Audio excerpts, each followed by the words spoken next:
Welcome viewers. আজি মই এক্সেলৰ আৰু এটা নতুন প্ৰেক্টিকেল লৈ আনিছোঁ তোমালোকক মই কৰি দেখুৱাম কেনেকৈ এক্সেলত আমি সাৰ্চ বক্স বনাব পাৰোঁ সাৰ্চ কৰিলে অটোমেটিক ওলাই যায় গোটেই ডাটাখিনি ঠিক আছে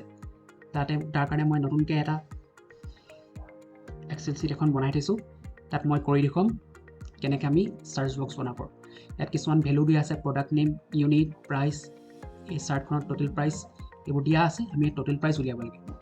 টোটেল প্ৰাইচৰ কাৰণে মই আগতে ফৰ্মুলা তেনেকুৱা ইউজ কৰি দেখুৱাইছোঁ ঠিক আছে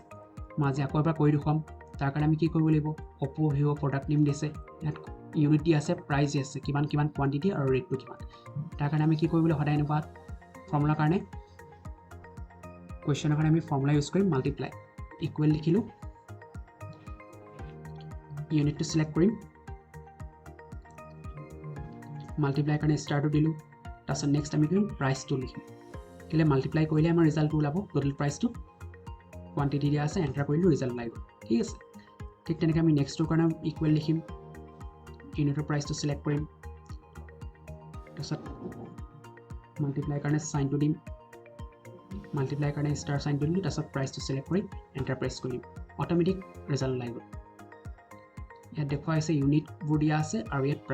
প্ৰাইচৰ লগত ইউনিটটো মাল্টিপ্লাই কৰিলে বা পূৰণ কৰিলে ৰিজাল্টটো ওলাই যাব ঠিক তেনেকৈ আমি শ্বৰ্টকাট ইউজ কৰি গোটেই ফৰ্মুলাখিনি ইয়াত পুট কৰি ল'ব পাৰোঁ ৰিজাল্ট উলিয়াই ল'ব পাৰোঁ ঠিক আছে ইয়াত মই ৰিজাল্ট উলিয়াই দেখুৱালোঁ নেক্সট এই টেবুলখনত কৰিব লাগিব কি সাৰ্চ বক্স বনাব লাগিব সাৰ্চ বক্স বনাবলৈ বা সাৰ্চ চেল বনাবলৈ আমি কি ফৰ্মুলা ইউজ কৰিম তাৰ কাৰণে আমি ইয়াত কি কৰিছোঁ কুৱেশ্যনত দিয়া আছে সাৰ্চ চেল বনাই আমাক টোটেল ইউনিট আৰু টোটেল প্ৰাইচটো উলিয়াই দিব লাগিব তাৰ কাৰণে আমি এটা স্পেচিয়েল বক্স বা তলতে লৈ ল'ম বক্সটো এটা আমি এটা এৰি লৈছোঁ যাতে মই সাৰ্চ চেলটো ইজিলি বনাই দেখুৱাব পাৰোঁ তাৰ কাৰণে মই লিখিব লাগিব ইকুৱেল আৰু ইয়াৰ কাৰণে আমি ইউজ কৰিম V lookup formula V lookup তাৰ কাৰণে মই তোমাক দেখুৱাইছোঁ চোৱা তাৰ কাৰণে আমি লিখিম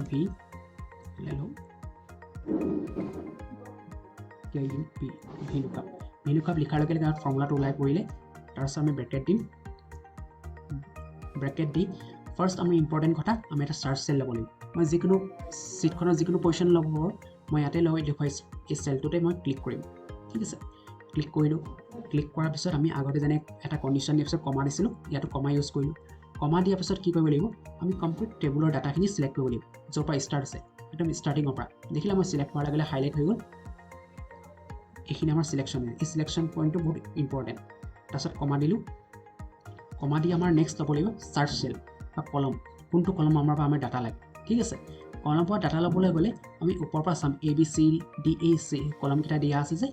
এই কলমৰ আমি নাম্বাৰটো বিচাৰিব লাগিব নাম্বাৰটো মানে কি আমি এটো হৈছে নাম্বাৰ 1 বি হৈছে নাম্বাৰ 2 চি হৈছে নাম্বাৰ 3 ঠিক তেনেকৈ 1 2 3 বা 1 2 3 4কে আমি কাউণ্ট কৰি যাম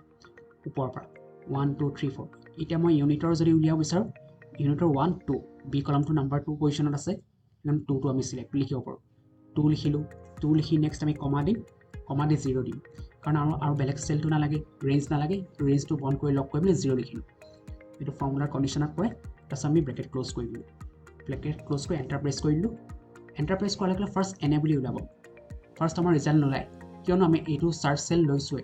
ইয়াত আমাৰ ৰিজাল্ট ওলাবহে আমি সাৰ্চ চেল লৈছিলোঁ আগৰ বক্সটো সেইটো মনত ৰাখিবা কোনটো সাৰ্চ চেল লৈছা তাত আমি গৈ পেলাই টেবুলত থকা আমাৰ নামখিনি কোনোবা এটা নাম লিখি দিলে বা সাৰ্চ কৰি দিলে কপি কৰি নি পেষ্ট কৰি দিলে ওলাই পৰিব আৰু এটা কথা মনত ৰাখিবা নামটো একজেক্ট হ'ব লাগিব একজেক্ট হ'লে আমাৰ ওলাই পৰিব যদি নামটো কিবা এটা স্পেচ খেলিমেলি হয় বা স্পেলিং মিষ্টেক হয় আৰু ৰিজাল্ট নোলায় এতিয়া মই অপৰটো সাৰ্চ কৰি দিয়াৰ লগে লগে তাৰ ইউনিটটো ওলাই পৰিলে ইউনিটৰ কলমৰ ৰিজাল্টটো ঠিক আছে ঠিক তেনেকৈ আমি যদি প্ৰাইচৰ কাৰণে বা টোটেল প্ৰাইচৰ কাৰণে ইউজ কৰোঁ একেটা ফৰ্মুলা ইউজ কৰিম ইকুৱেল ভি লুকআপ লিখিলোঁ ব্ৰেকেট দিলোঁ এবাৰ আকৌ আমি সাৰ্চ চেল আমি এটাই ল'ম যাতে আমি একেবাৰতে এটা সাৰ্চ কৰিলে গোটেইকেইটা ওলাই পৰে ঠিক আছে যেনেকৈ আমি গুগলত সাৰ্চ কৰিলে ডিটেইলছখিনি ওলাই পৰে ঠিক তেনেকৈ আমি সাৰ্চ বক্স ল'লোঁ কমা লিখিলোঁ কমা লিখি আমি টেবুলখন আকৌ আগৰ দৰে চিলেক্ট কৰিম আগৰে চিলেক্ট কৰিলোঁ নেক্সট আকৌ আমি কমা দিম কমা লিখি আমাৰ কি কৰিব লাগিব আমাৰ টোটেল প্ৰাইচ কলমটো কিমান নম্বৰ আছে কাউণ্ট কৰিব লাগিব এ বি চিৰ পৰা যদি আমি কাউণ্ট কৰি যাওঁ 1 2 3 4